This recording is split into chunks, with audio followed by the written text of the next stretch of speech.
Okay, so welcome everybody. My name is Melissa Smith, and I am zooming in from Santa Fe, New Mexico. And if anyone has access to type in where you're zooming in from, I'd love to know where that is.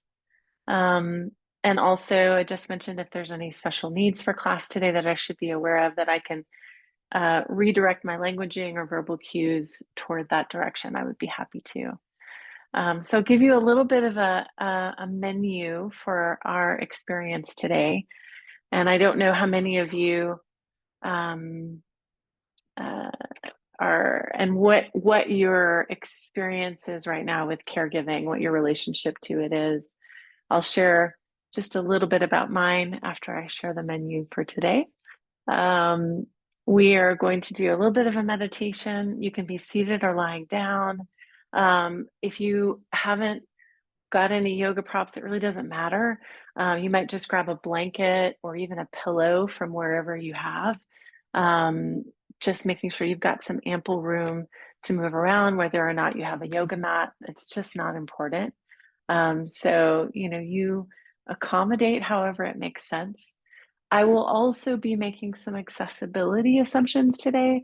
Um, for example, I might say extend your right arm or your left arm or stand, and those options might not be available to you, and I understand that. So, really keeping in mind that you adjust some of the cueing that I offer you today to really meet and fit your own needs. So, for example, if we're going to stand and that's not what you need today, you can do things supine. So, if I were to cue a particular position, you might imagine what that might be, lying on your back, if that makes the best sense for you today. I am really honored to be here. Hilarity for Charity is an organization that's very close to my heart, and we've been working together a number of years on mindfulness for caregivers and other programs. My stepmother passed away of early onset. It's been a while now, so 2016. Um, I developed an organization to help caregivers in their well-being based on watching my father care for my stepmom. So I do have some sense of what it's like to be a long distance caregiver. I'm still that for my mother now. And not always easy. There's definitely some rockiness as we care for others and navigate our own self care. So, my hope today and my wish for you today is that you'll really begin to deeply listen and notice and just become aware of any sensations. And if you don't feel those sensations, consider imagining them, so you can start to cultivate a deeper relationship of listening to the body. All right. Thank you all for sharing where you're zooming in from. And yeah, I'm excited to spend the next couple of weeks with you all. So find a comfortable way to sit or to be. So organize your structure in a way that it just feels like you have some access to your spine. Again, it doesn't matter if you're seated or if you're lying down. So do what's best for you in this moment.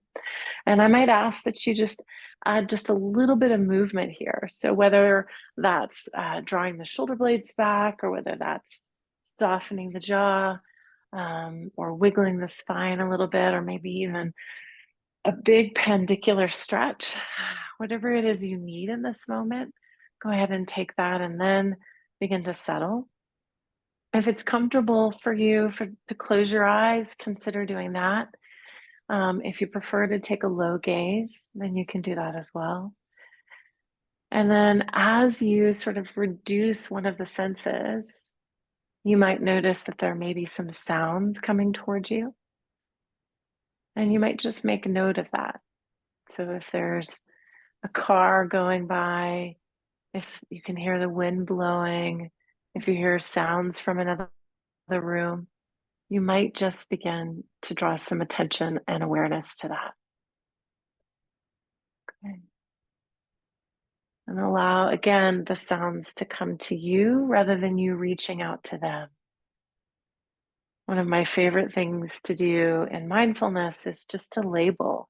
It gives me a sense of anchoring and in the present moment. So you could simply label car, wind, breath, animal, whatever you're hearing. And then going just another layer deeper, noticing if you can sense the temperature of the breath right at the edge of the nose. So as you focus on the edge of the nose, is the breath cool? Is it warm? What is that sensation like? And if you're not quite feeling it, you could also take your hand and just gently place it underneath the nose. And that will enhance that sensation of warmth or coolness. And now, as you're just becoming subtly aware of the breath through the temperature, you might also notice that it begins to naturally lengthen. So as the breath naturally becomes longer, notice if the breath feels smooth or staccato, long, short, wide, narrow, round, stuck. So just noticing, what is the quality or the texture of my breathing like in this moment?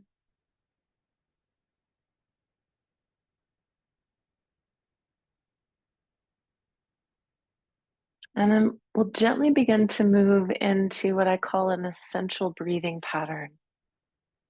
So notice wherever you are in your breath pattern, exhale fully here. Let the shoulders drop and the jaw soften.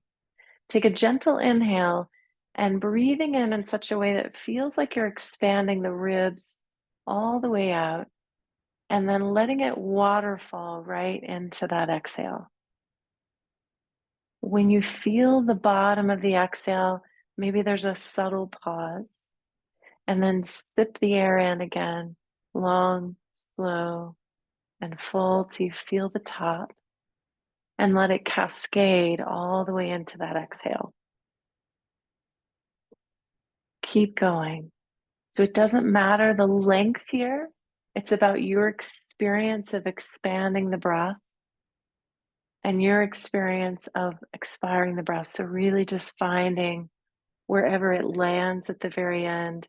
And is there a natural pool or a pause? And continue.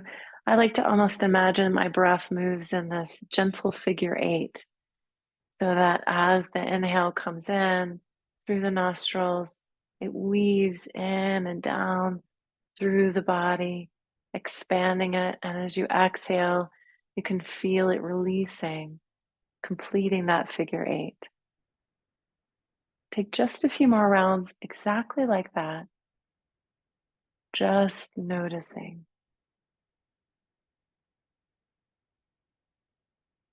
And maybe you maneuver that figure eight into a different part of the body. Is there any part of the body that feels stagnant or still? And if you were to maneuver the breath there, weave it into the different parts of the body, can you feel that gentle expansion? And if you don't feel it, consider placing a hand there. So if I place a tactile hand, I might be able to experience a bit more fullness, more round or global breathing, just experimenting, maybe almost in a playful way. And then complete maybe one or two more rounds of breath. Just noticing, breathing, exploring.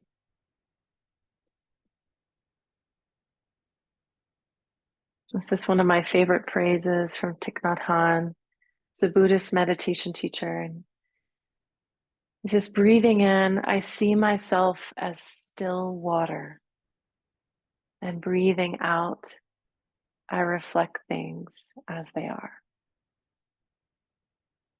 Breathing in, I see myself as still water. Breathing out, I reflect things as they are. Breathing in, I see myself as still water. Breathing out, I reflect things as they are.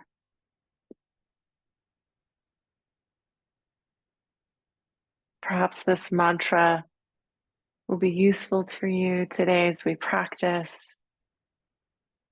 One of my teachers always says, come to the mat with what is possible, meeting yourself exactly as you are in this moment, not how you used to be, not where you want to be, but whatever is arriving in this moment, welcome it, whether it's tension or some anxiousness, whatever emotion arrives, imagine inviting it to sit just to the side of your mat. You don't have to push it away. You don't have to become it, but it can come and go just like that essential breathing that we just did. Noticing and noting with every exhale, something can be softened. With every inhale, something can be received.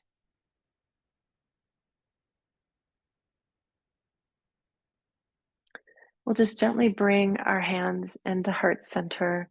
This particular mudra with the hands, and mudra is simply a gesture of the hands to create an internal response. So this is called Anjali Mudra. And when we place our hands here, it's a gesture of both giving and receiving, this type of honoring. So honoring, right, yourself. So there's a gentle bow of the head of honoring the self for arriving, creating vidya, which is clarity, a deep sense of awareness, a viveka. It's just discernment. And then as you lift the eyes and open the eyes, I know we can't see one another. Many of us have our cameras off, or maybe you're watching this later, but there is this sense of community, right? This knowing that we're practicing with others who may not have the same experiences that we do, but we all have that same humanness. And so practicing in this sense of a collective and a community. So I hope that you will lightly keep that on your attention today, right? Honoring the self and then honoring the others that have shown up to practice together today. So we'll just begin some gentle movement in our practice today. And if you'll find supine on your mat or whatever you're lying on, if you're on your couch, also good. So at any time, if I'll be watching for any notes and chat, so I might come closer to the computer to see those. You can also unmute if you have questions. Know though, if you unmute, you might end up being on the recording. So you just want to be mindful of that. So as I come supine on my mat, if you haven't already, if you joined us late, you might make sure that you've got some kind of blanket or two for some restorative poses that we'll do later, and some restful poses. So from here, I'm just going to use my hands gently on the back of my thigh and roll softly back, pulling the knees gently into the chest. Consider placing the hands underneath the thighs and between the calves so the elbows can hang really freely here. Oftentimes we'll have to put our hands on top of the shins, and so there's a inner gripping that we tend to do in our shoulders. But if you just sandwich the hands here, you can almost secure them in such a way that your shoulders can fall back away from your ears. And then here, begin to create some gentle rocking and let the movement happen from the pelvis. So as you do that, can you imagine as the pubic bone rolls away from you and then rolls towards you, that there is this gentle rocking of the pelvis right and left, or left and right. So it's not the knees that are moving you, but really trying to find that space in the center of gravity. Imagine your pubic bone which is the edge of the pelvis there, moving and tilting and rocking the pelvis. So the pelvis, the root of that word is a basin or bowl. So you can imagine the bowl tipping right and left, forward and back as you just gently rock it in circles. And perhaps you shift or rotate the opposite direction, continuously allowing the back of the head to rest deeply into the ground. So if you're using your tongue or your eyes to help you move, can you soften those back into the body? And then consider noticing the fullness of the breath here as you're creating that really gentle movement. On your next breath here, we'll slowly change the hands to the top of the knees. From here, pushing the legs away, your fingertips are hooked over the edge of the kneecaps so that you're creating space in the front of the hip or the psoas. And then gently draw the knees back in and notice the length that you create in your lumbar spine. So just create a little bit of rocking forward and back here. There's absolutely no rush. One of my favorite phrases from Buddhist meditation teacher Tara Brach, she says, there's no time to rush. So how can you maintain a pace in which you can begin to feel what we call somatically or from the inside out?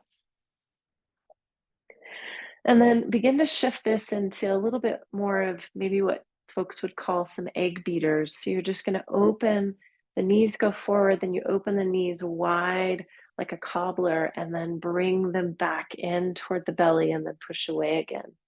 My feet are pretty floppy. And here I'm really letting my hands direct the movement as if they were sort of like the ends of a spoon.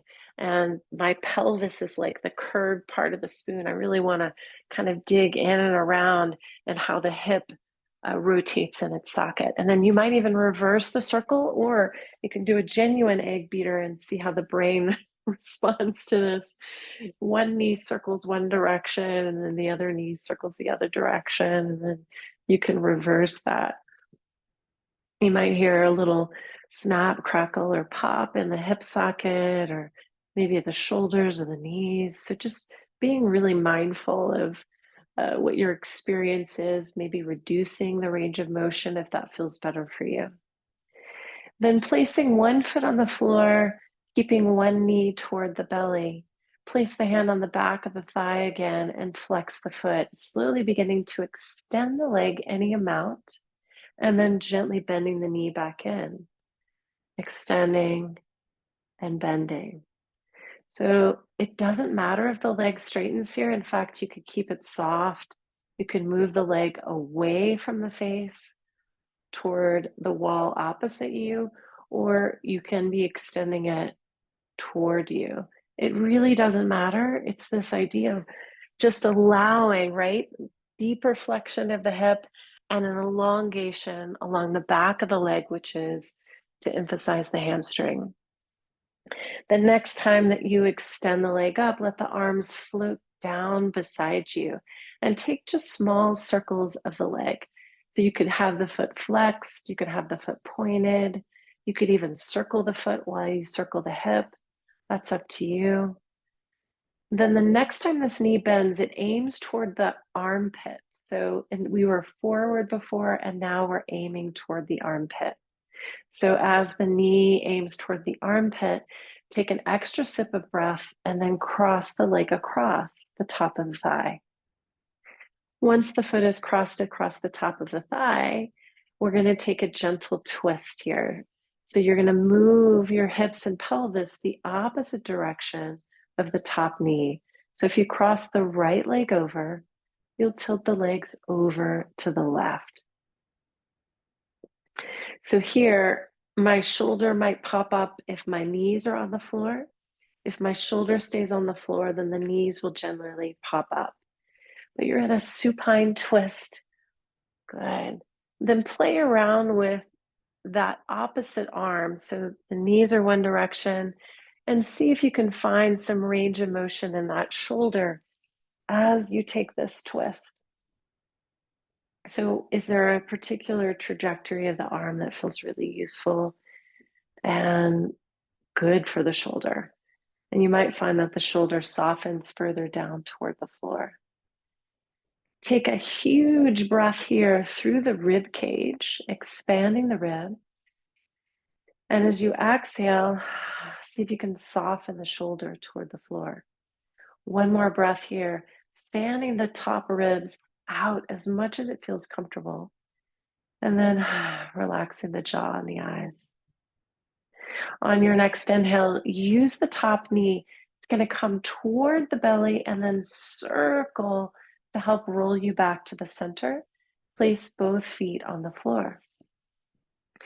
The same side that you just stretch that leg away from you and then the arm overhead. So if you had the right foot on top, it's your right leg that extends and your right arm, same side arm. And imagine you're going to grab something behind you and reach the heel away from you. Good. So you're really elongating the side. On your next breath, stretch both arms along your side and extend both legs out, coming into just a supine, relaxed position. We call this Shavasana. No, we're not going to stay here. So just notice, does one side feel more enlivened, more awake? One side feel maybe a bit warmer? I know my right side of my pelvis feels a little bit more warmth. Then slowly bend the knees one at a time. Bring your left knee into your chest. Good. And then slowly taking the hands behind the thigh, extend the leg up to the ceiling, bending and flexing it. So you're just slowly bending the knee and then straightening the leg. It can move away from you. It can move more toward you, but you get to decide. So just really noticing, what is my hamstring feeling like today? What feels possible today? Rather than trying to push or pull yourself in any particular shape. Can I coordinate my breath with my movement so that it feels useful and edifying? And then you might actually take just a little circle of the ankle, or we did that little circle from the hip, or both. So just kind of noticing what feels possible in this leg. With the leg straight up and with the use of gravity, we're really aiming to give that hip joint a feeling of compaction or moving downward. And then when you're ready, pull that knee in toward the armpit so it's angled. And then once you feel like you've got some freedom there, cross that leg across so that you're just in a gentle figure four. Slide over into the twist on the opposite side. So again, we don't want to compromise something to get something else, right? That should be like a philosophy for life. So I don't want to like try to kiss my knees to the floor and my shoulders. It just might be one or the other. So my knees come up and my shoulders connect if I'm really going for a shoulder stretch. If my knees come down, I'm going to feel my shoulder perhaps suspended and I might get more torsion in my lower lumbar. So you get to adjust things to meet your needs. Then feather that opposite arm out, sort of again, up, down, side, until you find the sweet spot for your shoulder. And wherever you decide to have it land, consider moving your jaw up and down or open and closed. You might even massage the jaw or the TMJ joint just so that you can feel a sense of relaxation. It has a direct correlation to the musculature in the side of the neck, which will also have a response in the shoulder. Now fan the ribs on the top side. So really breathe in, like you can just feel the fullness of that rib cage moving in and out. On your next exhale, soften something else. When you're ready, we're going to bring that top knee. It comes uncrossed and it pulls closer to the nose. You're going to use that leg to roll you back to the center. So really a functional movement here. And then on your next breath, float that leg straight and the same side arm reaches out and away from you. So it's this big body stretch on that left side if we're doing left and right. Doesn't matter which side you're on. Same side, leg and arm, as if you're grabbing something behind you and reaching the heel completely away from you. And then float that arm by your side, both of them. Take both legs straight and just pause here for a moment.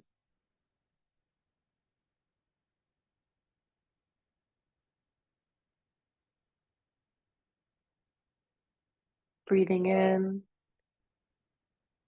I am like the still water. Breathing out, I am able to clearly reflect.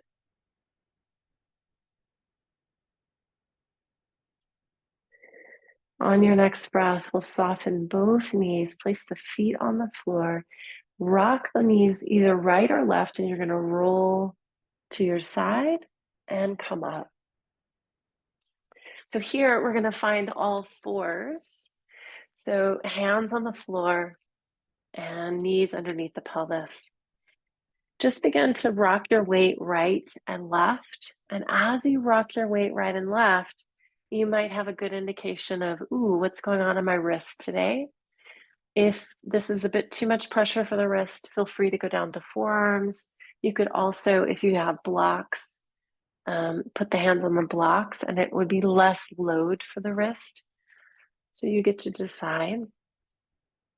And the next time that you find that you're centered, push down with both hands round the back like a cat and tuck the tailbone in. Stay in this deeply rounded position and rock forward and back. So it's kind of like we're just flossing between the shoulder blades here. Let the head really hang heavy. So there's a sense of softness in the back of the throat. And the finger pads press. When you get too far forward, they're going to keep you from falling forward. So it's a really beautiful exercise in trusting the body and almost imagining that the belly has this, what we call Uddiyana Bandha, this flying up underneath the rib cage. The next time that you shift your weight back, come back into child's pose or balasana and walk the fingertips as far forward as it feels comfortable while still reaching the tailbone back. Drop the head as much as you're able and relax through the eyes, the face.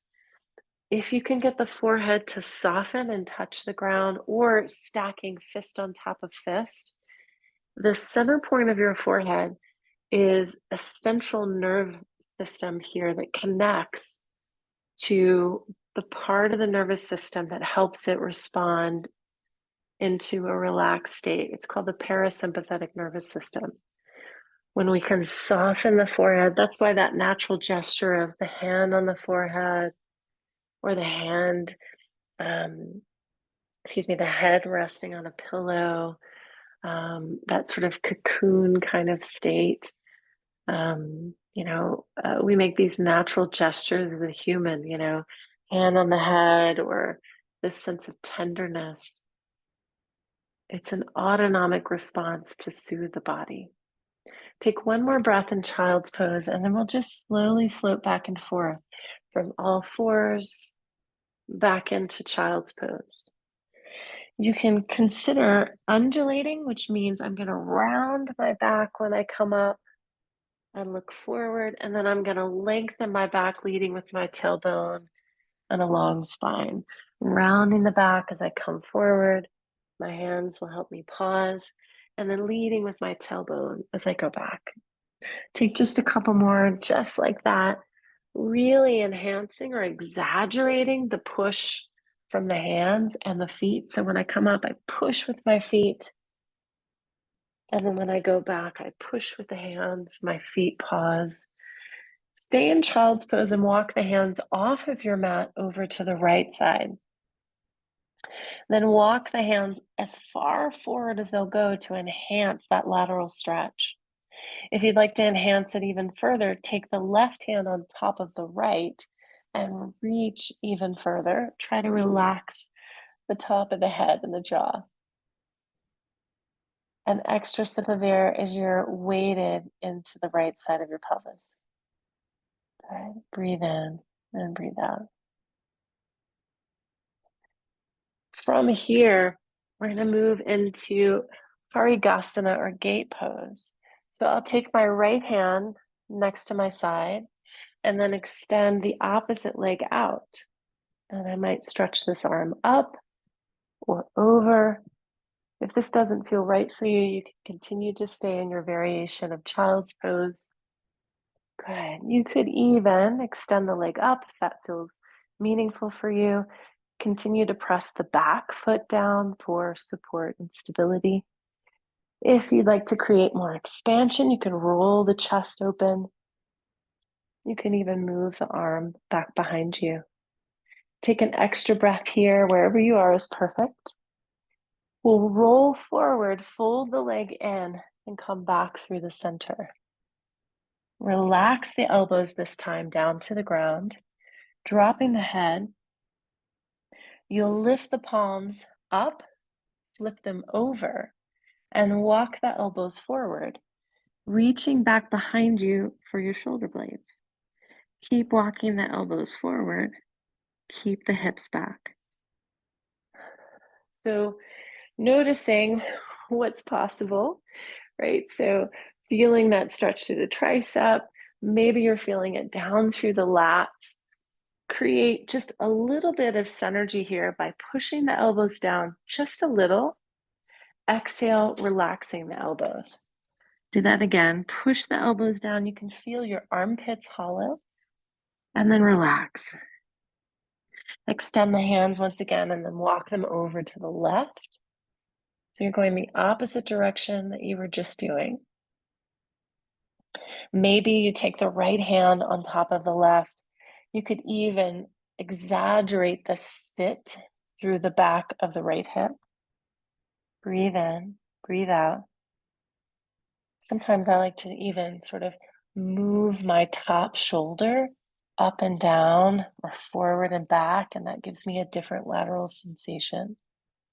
Complete an extra breath here, then slide the hands towards you, bringing the left hand out to the side. Stretch the opposite leg out, finding that gate pose again. The arm extends up. You can really use your feet to get more lift through the arm. In other words, I'm not collapsed here, but I'm moving away. In fact, I'm moving away so much that I could maybe get light on this bottom hand. Maybe the leg floats up, maybe it doesn't. Maybe the arm comes over your head, doesn't have to. You could roll open through the chest, which means that you would press the pelvis forward. Or you can do any variation of those. Take an extra breath here. And when you're ready, you're going to look toward the floor and roll through, coming all the way back down. Relax your elbows, soften your jaw.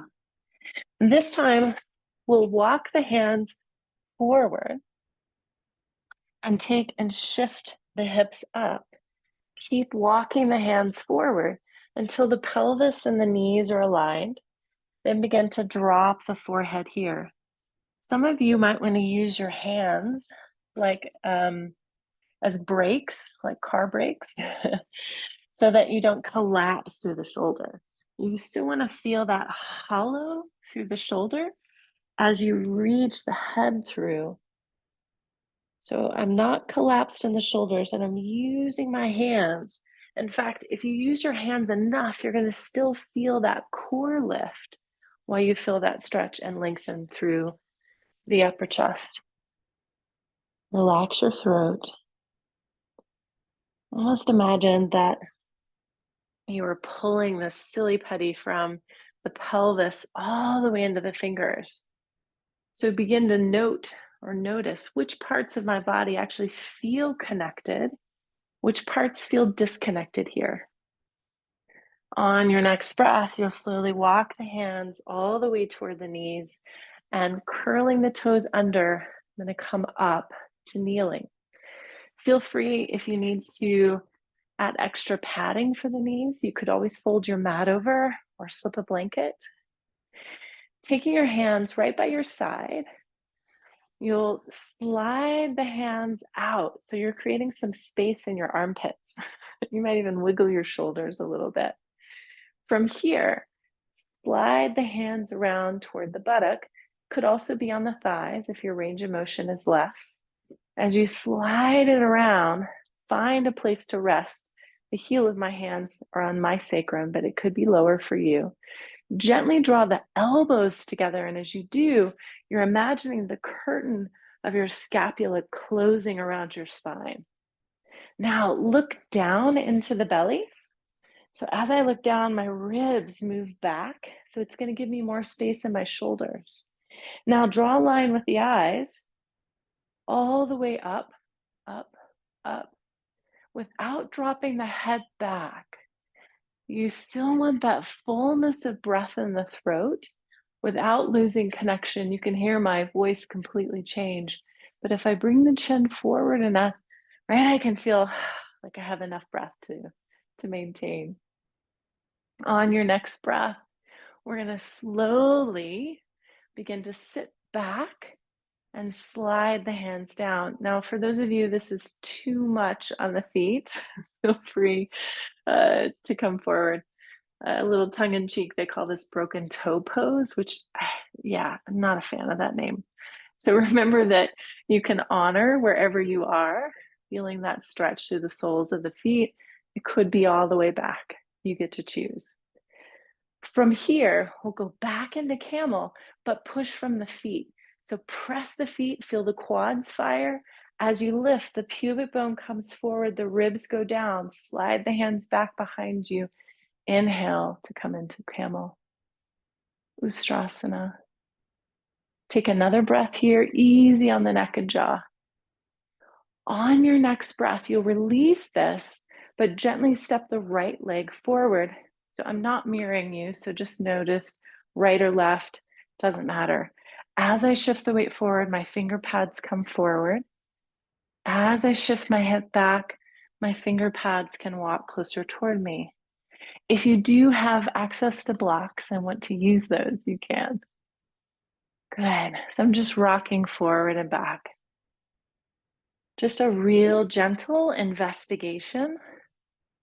If I collapse here, which means kind of floppy, and then I'm really not utilizing as much of that, what we call isometric, that I could. So I really want to push like crazy through the front foot to create a lift right in through the pelvis.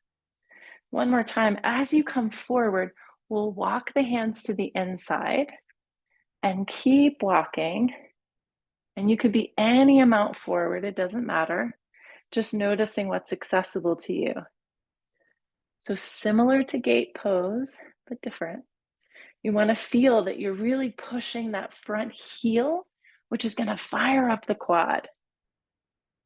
One more breath, and then walk the hands forward. This time, as you're forward, you'll float the fingertips off and lift the heart and the chest up.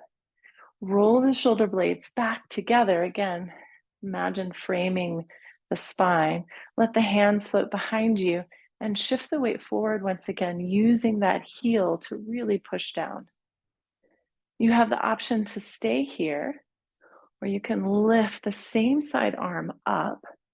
As you push down with that, lean just slightly back. So it's like a half camel variation. One more breath. On your exhale, float the hands down. You'll slowly spring forward. To do that, lift the pelvis. Oh, that was fun. I don't know if you could see the thumbs up there. You're going to lift the hips and the pelvis, spring the back leg, and step forward to Uttanasana or forward bend. Shake the head side to side or nod the head up and down. Relax the top of the shoulders. Go back to that essential breathing and imagine the breath threads through the sole of one foot, circles around through the body, and releases through the opposite foot. One more breath. Bend both knees, rolling up or springing up. You get to decide. Standing in mountain or Tadasana pose. Closing the eyes, softening the jaw, relaxing the fingers. What is the quality of your breath in this moment? Maybe you compare it to when we started. Does it feel longer, shorter, maybe activated? Notice what needs to be quiet in the body and what is really starting to feel alive. On your next inhale, stretch both arms up. You might notice one arm feels longer than the other. On your exhale, bend your knees and fold over the top of your thighs. Stay here in the forward fold, but walk your fingers forward. This is about as close as to a downward dog we're going to get today. Your weight's in your feet. Your fingers are light. Your knees are buoyant. The head is soft. Walk the fingers forward. So this mirrors or mimics that anahata pose that we did earlier of reaching the arms forward, hollowing the armpits. Take one more breath. Walk or exhale, folding the hands back in. We'll bring the hands down to the earth, come back to kneeling. Come back to child's pose. Widen the knees, soften the jaw, and relax the head down. Breathing in and breathing out. As we're here in this sort of really quiet, reverent pose, what's arriving for you?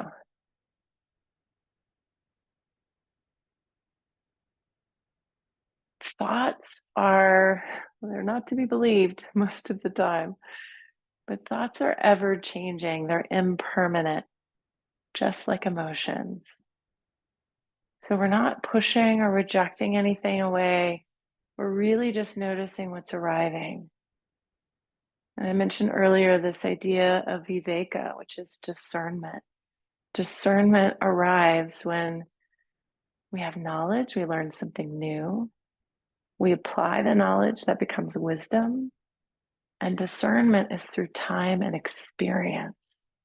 And that's what you all are as caregivers. You're having to constantly navigate and negotiate time, energy, money, life. And it requires a sense of stillness in order to process so that you can have that viveka or discernment. It is also a cousin to mindfulness. Mindfulness is that moment in which we recognize something, we create a pause, and in that pause, we can choose to respond rather than react. And that is wisdom in action, or viveka. When you're ready, push from your feet, come up, walk the hands back toward the knees. We're going to step the opposite foot forward, whichever one you didn't do already, and bring the hands toward the ground. Shift and rock your weight forward and back.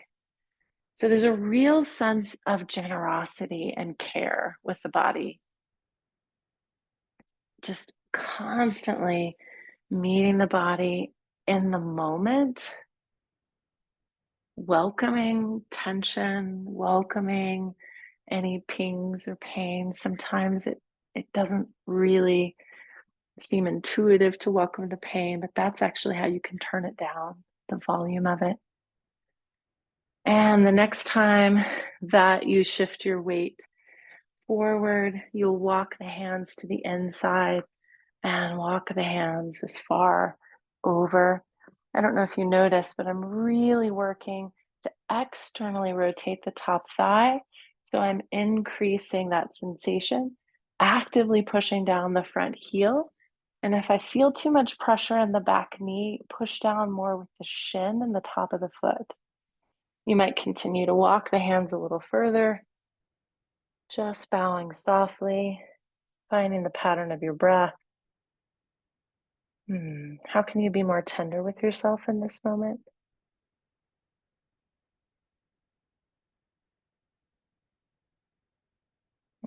Gently walking the hands back through the center. Curl the back toe under. You're going to lift from the pelvis as high as the pelvis can get. That'll give you more momentum to come forward and drop over the tops of the thighs. As you're in Uttanasana or forward bend, tip some weight forward toward the balls of the feet and begin to clasp elbows and fold or frame the head right around the elbows.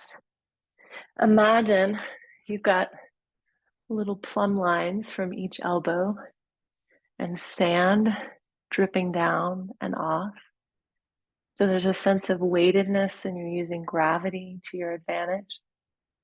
Take an extra breath here to really bellow the breath, maybe even feeling belly and thigh connect. And then soften anything happening in the face. And when you're ready, release the arms. Notice if they feel longer, more lengthened. Bend the knees, slide the hands up the thighs, come all the way up to Tadasana. Just pause here. Maybe any shakes or wiggles or movements or softness that needs to happen. Just observing, again, any aliveness. On your in-breath, we'll raise the arms all the way up overhead, taking Chandrasana, just leaning to one side.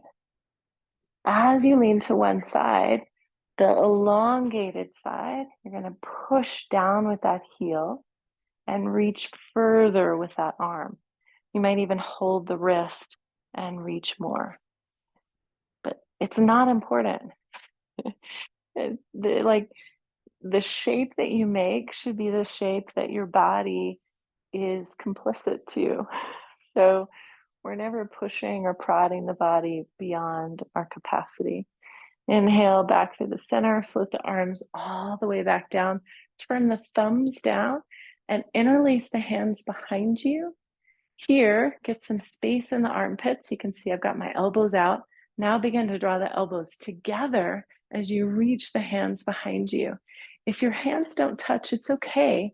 Imagine you're magnetizing the hands together. Then look down at your feet, gently fold the ribs in, and then lift up for a standing camel pose as you reach down toward the heels of the hands, up with the sternum, as if I pulled and lifted your heart upward. There's this sense of moving the heart to the ceiling. And then when you're ready, let that go. Imagine the crown of the head spiraling all the way up toward the ceiling. Take another in-breath, stretch the arms all the way up and begin to lean to the opposite side. So there's a sense of pushing down with one foot and reaching up with the same side arm. Maybe you take a hold of the wrist and lean more, maybe you don't. But there's that sense of the armpit moving toward the face, so you have more mobility in the shoulder. If the armpit is out, you actually have more rigidity, and it's not really moving with the shape and the torsion of the shoulder girdle. So one more breath. And then when you're ready, fan the arm all the way back down. Just pause for a moment. Find some natural stillness. We'll take one more standing posture. The legs go wide to the side. You can straddle your mat, or you can turn any direction you like. Put some buoyancy in the knees and rock right and left. So there's that, I feel the weight pour to one side. It's kind of like an hourglass with sand. You can feel the weight. You can feel the weight. Now, put yourself somewhere in the center where you can feel the weight moving down equally through both heels. On your in-breath, stretch the arms out to the side. Thumbs are up. Draw the elbows in and draw the shoulder blades together. So there's a gentle pulling in of the scapula, the tips of the wingy bones in your back. Imagine them coming down and meeting the edge of the spine in the back. Now here, keeping buoyancy, we're just going to take a gentle twist right and left. So my favorite pattern is inhale, exhale. Inhale, exhale.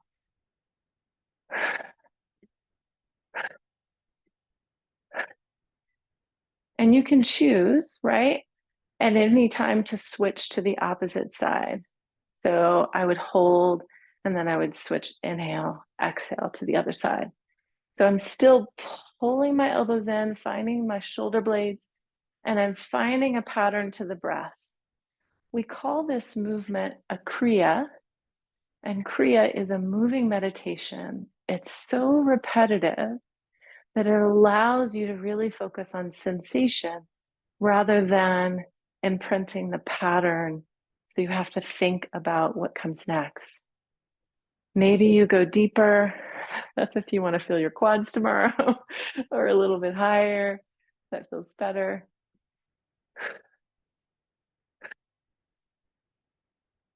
So if you can, it's an in breath through your nose and an out breath through your mouth. Maybe your pattern is slower than mine. That's fine. Maybe you've had enough. That's also fine. So we'll do just about 60 more seconds. If you find that you want to reverse your breathing pattern, you haven't done that already, you can do that. You do that by pausing the breath and then doing the other side. Good.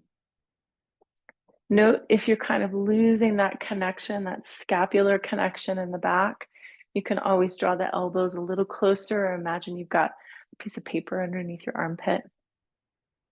Good. We'll do maybe about 15 more seconds. You got it. At any point, you can pause. Good. Now, these last few, let's take them a little bit slower.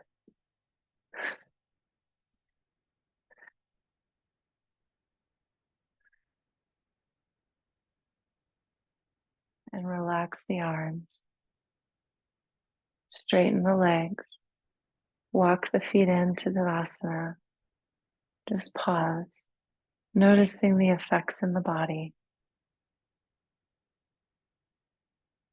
Maybe even noticing, do you have more capacity to breathe out through your ribs? We're going to move slowly down onto the ground, so you might navigate however it makes sense for you to get there.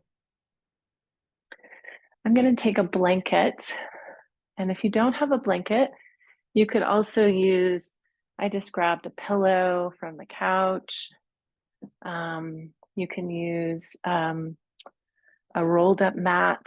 You can use a cushion from the couch. It really doesn't matter.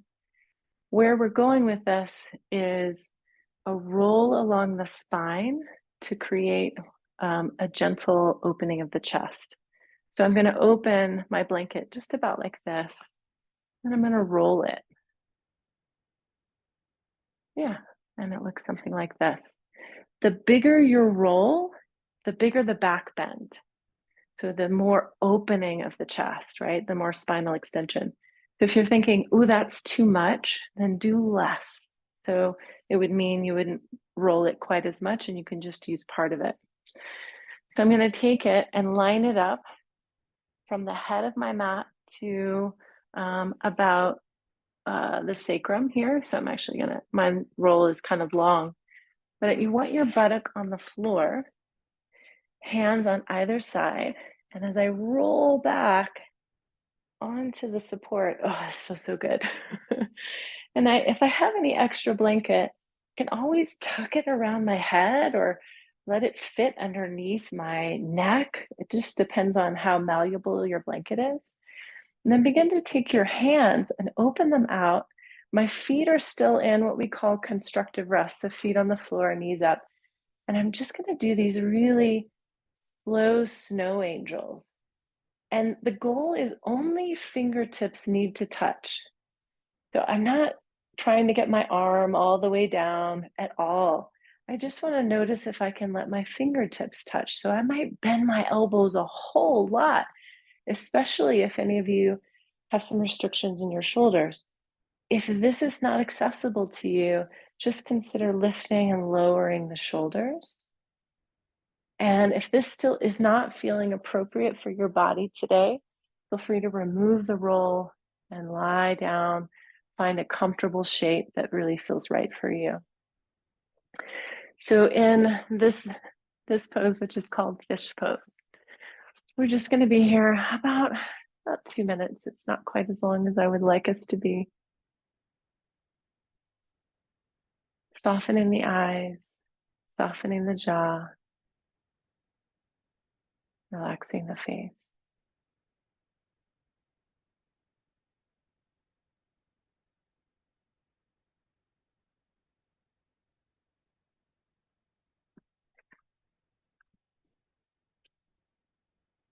Breathing in, I see myself as still water.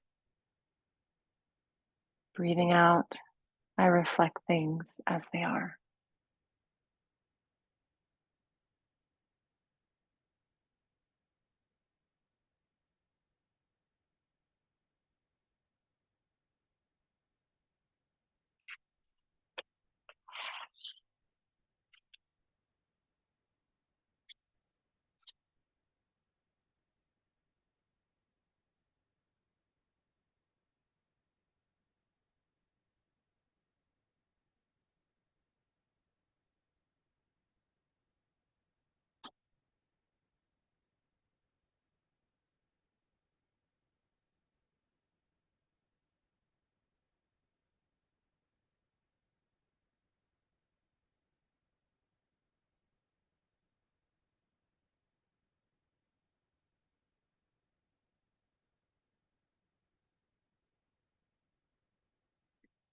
If this is feeling really supportive for you, you can stay here.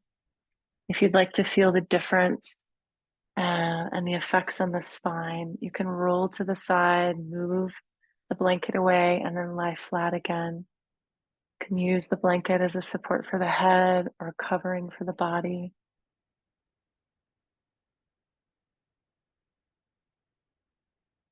And so I have an offering for you. I'm going to end the recording for those that are watching on the recording, but I'm going to continue to stay.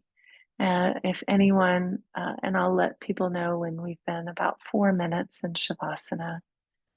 If you've joined us on the recording, thank you.